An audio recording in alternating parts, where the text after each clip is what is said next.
आप सभी लोगों का मेरे YouTube चैनल पर बहुत बहुत स्वागत है। अद्वैत वेदांत एक्सप्लेन्ड इस वीडियो के अंतर्गत आपके सामने कुछ महत्वपूर्ण बातें प्रस्तुत की जाएंगी। शंकराचार्य का दर्शन तो अद्वैतवाद कहलाता है, एकमात्र ब्रह्म की सत्ता को स्वीकार करते हैं, लेकिन जीवन की कुछ ऐसी वास्तविकताएं हैं, कुछ ऐसी सच्चाई हमको जीवन में दिखाई पड़ती है कि बहुत सारे लोग, आपने देखा होगा समाज के अंदर, नास्तिक हो जाते हैं। ईश्वर की सत्ता में उनका विश्वास नहीं रहता है। वो मानते हैं कि ये ब्रह्मांड अपने आप पैदा हो गया है, किसी ने इसको पैदा नहीं किया है। इस संसार के अंदर बड़ी असमानता दिखाई पड़ती है, बहुत दुख दिखाई पड़ता है, इसलिए कोई ऐसी सत्ता नहीं है। अगर वो सत्ता होती तो इस प्रकार से संसार में इतना दुख नहीं होता। इस तरह की चीज़ें, ऐसा नहीं है कि ये संख्या लोगों की जो है बहुत ही सीमित है, लेकिन है संख्या ऐसी कि लोग ईश्वर की सत्ता में विश्वास नहीं करते हैं। और कारण यही है कि उनको लगता है कि संसार के अंदर व्यवस्था नहीं है, एक ऑर्डर नहीं है, असमानता है, दिखाई पड़ रही है। वितरण के स्तर पर धन के मामले में भी असमानता है। तो बहुत सारे विषमताएं बहुत सारी दिखाई पड़ती हैं, जिसके वजह से नास्तिक लोग हो जाते हैं। और वैज्ञानिकों का एक वर्ग भी है जो कि ईश्वर की सत्ता में विश्वास नहीं करता है। तो इस प्रकार से हम कह सकते हैं कि शंकराचार्य ने जब अपना अद्वैत वेदांत प्रस्तुत किया था, तो उसका हमें अर्थ समझना पड़ेगा, देखना पड़ेगा कि शंकराचार्य क्या बताने का प्रयास कर रहे हैं। क्योंकि शंकराचार्य ने तो ये बता दिया है कि ये जो जगत हमको दिखाई पड़ रहा है, इसी के अंदर हम जीवन जी रहे हैं, जीव की सत्ता तो इसी जगत के अंदर है और हमारा जीवन चल रहा है। तो मानी सी बात है कि जब जीव की सत्ता इस जगत में होगी, जब जीवन जिया जाएगा, तो जीवन के अंदर तो मानी सी बात है कि सत्ता का वितरण भी होगा, राजनीति भी होगी, अर्थव्यवस्था भी होगी। सबका जीवन तो एक जैसा हो नहीं सकता, क्योंकि जगत के अंदर आने का मतलब ही है कि फिर हमें अपनी परिस्थितियों के हिसाब से, जैसा हमारा जन्म हुआ है, जिस प्रकार से अर्थव्यवस्था हर देश की अलग अलग है, समानता दिखाई नहीं पड़ रही, तो चुनौती बहुत ज़्यादा आएगी। और इसी चुनौती के संदर्भ में बहुत सारे लोग भ्रमित हो जाते हैं, विश्वास कमज़ोर पड़ जाता है। तो कारण ये है कि जगत के बारे में शंकराचार्य ने तो बता दिया है कि जिस जगत के अंदर हम रह रहे हैं, हमारा जीवन जिस जगत में चल रहा है, वो जगत ही वास्तविक नहीं है। तो किस प्रकार से सुखों की बात हम सोच सकते हैं, आनंद की बात सोच सकते हैं? जो जगत बनाया गया है वो वास्तविक नहीं है, तात्विक परिवर्तन नहीं है, यानी तत्वगत परिवर्तन नहीं है। जगत जो हमको दिखाई पड़ रहा है, संसार की वस्तुएं दिखाई पड़ रही हैं, वो ऐसे नहीं जैसे दूध से दही बन जाए, वो तत्वगत परिवर्तन है ही नहीं, वो आभासिक है, विवर्त है। कारण ये है कि वो एकमात्र जब ब्रह्म की सत्ता को स्वीकार करते हैं, तो फिर उसके अलावा और कोई सत्ता होगी नहीं। तो जो सत्ता हमको अपनी आँखों से दिखाई पड़ रही इंद्रियों के माध्यम से, वो सत्ता किस प्रकार की है? तो उसको शंकराचार्य बताते हैं कि वो माया से बनी हुई है, मिथ्या है, अनिर्वचनीय है। माया से बनी है, इसका कारण क्या है, क्या अर्थ है इसका? माया से इसलिए बनी है क्योंकि तत्वगत परिवर्तन हो नहीं सकता। अगर ब्रह्म के स्वरूप से ये जगत बन जाता तो ये वास्तविक होता, कभी मिटता ही नहीं। जबकि जगत में कोई भी वस्तु हम जगत की देख लेते हैं, आप नागार्जुन का शून्यवाद देख लिए, तो नागार्जुन के शून्यवाद में क्या चीज़ दिखाई पड़ती है कि समृद्धियों के आधार पर चीज़ों की प्रतीति हो रही है। बस जैसे हम जादूगर की नोट को देखते हैं, नोट दिखाई पड़ती होती नहीं है। रेगिस्तान में जल दिखाई पड़ता है, होता नहीं है। रस्सी में सांप देखते हैं, वहाँ सांप होता नहीं है। स्वप्न देखते हैं, स्वप्न में सारी चीज़ें हमको वास्तविक लगती हैं, लेकिन स्वप्न के अंदर जब हम जगते हैं तो हमें लगता है कि हम तो स्वप्न देख रहे थे। तो स्वप्न के अंदर जो चीज़ें हैं वो भी वास्तविक नहीं हैं।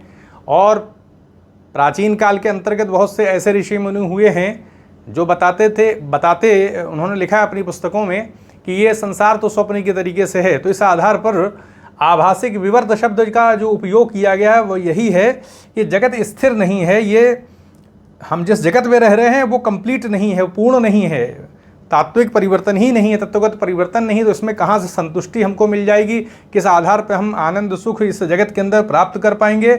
और खुद जीव की सत्ता भी देखा जाए तो जीव की सत्ता में भी दो पक्ष दिखाई पड़ते हैं।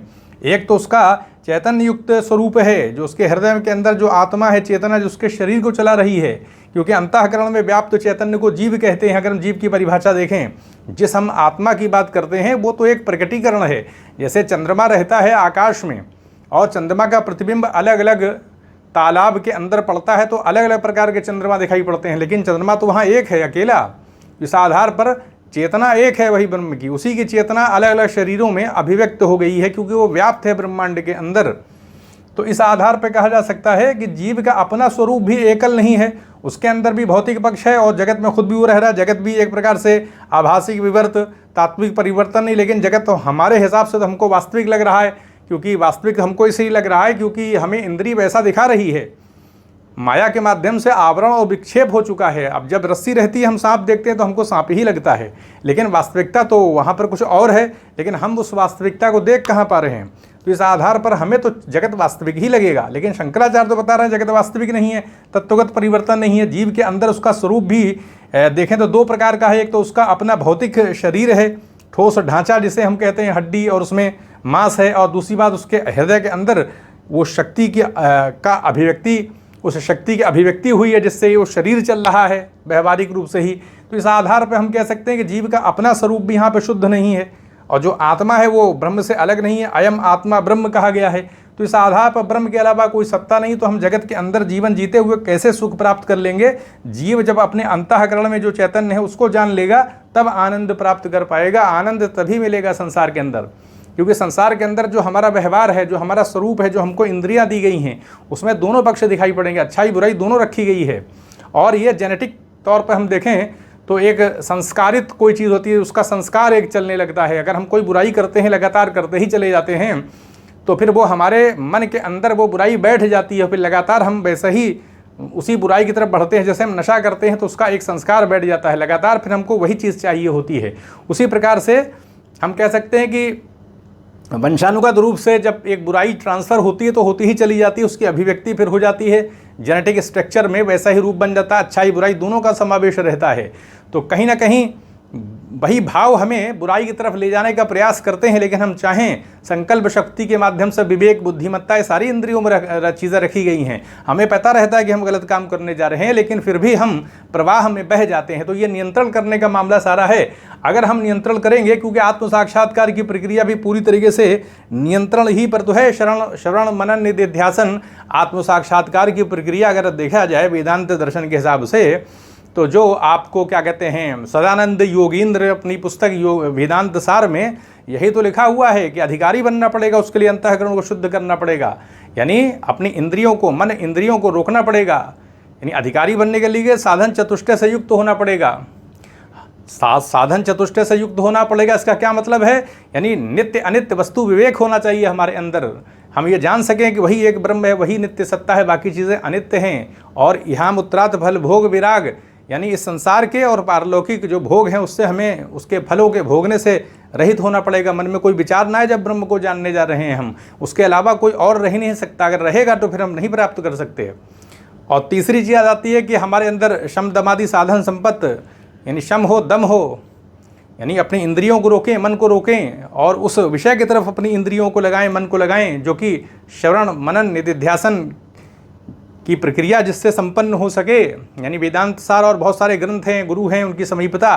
तो श्रवण मनन निधिध्यासन को लगातार करें। ये कोई आसान मार्ग नहीं होगा। कारण ये है कि संसार के अंदर हम आ गए हैं, तो अब इस संसार से हम लुप्त हो नहीं सकते।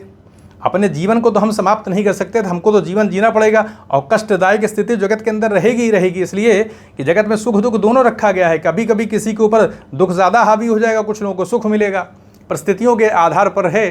तो ऐसा विचलन हो सकता है, क्योंकि ये जगत के अंदर स्थिर होकर रहना आसान नहीं है। लेकिन इसी जगत के अंदर एक ऐसी चीज़ हमारे हृदय के अंदर रख दी गई है कि अगर हम उसको प्राप्त कर लेंगे तो हमेशा के लिए फिर आनंद मिल जाएगा। इसी संसार के अंदर, जगत के अंदर स्थिरता नहीं, सुख दुख आते जाते रहेंगे, लेकिन इसी जगत के अंदर, यानी जीव को तो जगत में ही अपना जीवन जीना है। उसके जीने का सामान तो ये व्यवहारिक रूप से जो जगत है इसी के अंदर है, लेकिन इसी जगत के अंदर एक ऐसी चीज़ भी रख दी गई है जिसको हम आत्म साक्षात्कार की प्रक्रिया के माध्यम से संपन्न करते हैं, यानी ब्रह्म को प्राप्त कर लेते हैं। तो मानी सी बात है कि जगत के अंदर जीव को कष्ट तो उठाना ही पड़ेगा, सुख दुख का वितरण होगा, असमान भी होगा, विचलन भी होगा, कुछ लोग नास्तिक भी बन जाएंगे, कुछ लोग आस्तिक भी बने रहेंगे, असंतोष, यहाँ सारी उलझन, भ्रम, हर प्रकार का तनाव यहाँ रहेगा, क्योंकि यहाँ हमको जीवन जीना है और सरल नहीं है। लोगों का व्यवहार बड़ा विचित्र होता है। लोग जो है वो अलग अलग प्रकार से व्यवहार करते हैं, स्वभाव भी लोगों का अलग अलग, उसके बीच रह करके संबंधगत समाज के अंदर रहते हो जीवन जीवन आसान नहीं होता है। तो इस आधार पर हम कह सकते हैं कि सारे विचलन तो हैं, लेकिन उसके बाद भी जीव के अपने अंतःकरण में ही उसी जीव को, जो कि जगत में उसको जीना है, उसी जीव के हृदय के अंदर सब कुछ रख दिया गया है। हमेशा के लिए आनंद वाली सत्ता भी उसी के हृदय में है। तो इसलिए शंकराचार्य ज्ञान मार्ग पर चलने की बात बताते हैं कि माया के माध्यम से अगर ये जगत बना है, माया ब्रह्म की एक शक्ति है, उसी ने इसी शक्ति के माध्यम से सब कुछ रच दिया है। विवर्त रूप है, जैसे हमें रेगिस्तान में जल दिखता है, वैसे ही जगत बना हुआ है। लेकिन हृदय के अंदर जो चेतना अभिव्यक्ति हुई है वो विवर्त नहीं है, वो जो चेतना है वो वास्तविक है, उसी चेतना को तो प्राप्त करना है। हमारा शरीर तो ये व्यवहारिक है उसकी सत्ता, लेकिन उस शरीर के अंदर जो चेतना रखी गई है वो वास्तविक है, और उसको प्राप्त कर लेंगे तो हमेशा के लिए आनंद मिलेगा। लेकिन हम संसार की तरफ दौड़ेंगे तो संसार से जो सुख सुविधाएं मिलेंगी वो मानी सी बात है कि स्थायी हो नहीं सकती, क्योंकि संसार का अपना ही अस्तित्व स्थायी नहीं है। तो कैसे हमको सुख दुख जो हमको सुख मिलेगा कैसे स्थायी हो पाएगा? इस आधार पर शंकराचार्य ज्ञान मार्ग के माध्यम से ये बताने का प्रयास करते हैं कि अगर हम इसी संसार में कष्ट उठाते हुए, क्योंकि संसार में कष्ट रहेगा, सुख दुख अवस्थाएं आती जाती रहेंगी, इसी संसार के अंदर हमारे हृदय के अंदर जो सत्ता है उसको जान लेंगे तो हमेशा के लिए आनंद मिल जाएगा। यही उनका अद्वैतवाद है। हम समझें इस बात को कि हमें इस द्वैत में, संसार के चराचर प्रपंचात्मक जो संसार है इसके अंदर न फंस करके अपने अंतःकरण में झांकना पड़ेगा। बाह्य जो हमारी प्रवृत्ति होती है उसको हमें अंतर्मुखी होना पड़ेगा बहिर्मुखी होने के स्थान पर, और फिर हम अगर साधना करेंगे, प्रयास करेंगे, मेहनत तो हमको करनी पड़ेगी, क्योंकि हम संसार में जब प्राप्त करने के लिए परिश्रम करना पड़ता है तो हमेशा के लिए आनंद को प्राप्त करने वाली उस सत्ता को प्राप्त करने के लिए परिश्रम तो करना पड़ेगा, लेकिन उस परिश्रम का फल हमेशा के लिए स्थायी होगा। तो यहीं पर अनुभूति दें। चैनल को सब्सक्राइब भी करें, शेयर भी करें। आप सभी लोगों का बहुत बहुत धन्यवाद।